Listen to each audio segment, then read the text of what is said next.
Welcome to the Startup Funding Espresso. I'm Halti Martin, the host of this show where we talk about raising funding for your startup and the time it takes to have an espresso. I hope you enjoy this episode. Hello, this is Halti Martin with the Startup Funding Espresso, your daily shot of startup funding and investing.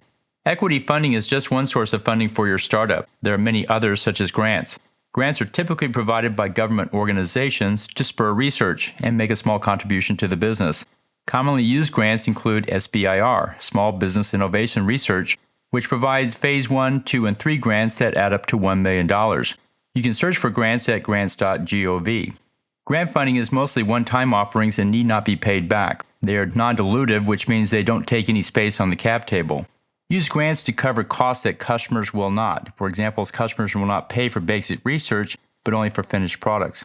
Grants often come with rules on how it can be spent, so make sure you understand the rules. Be careful in spending too much time with grants. I once worked with a company that had raised over $4 million from grants over a 5-year period. The team became experts at writing grant proposals, but no one could sell, market, or do much of anything for a customer because for 5 years they focused on writing and winning government grants. Thank you for joining us for the Startup Funding Espresso, where we help startups and investors connect for funding. Let's go start up something today. Halti Martin is the director of Investor Connect, which is a 501c3 nonprofit dedicated to the education of investors for early stage funding.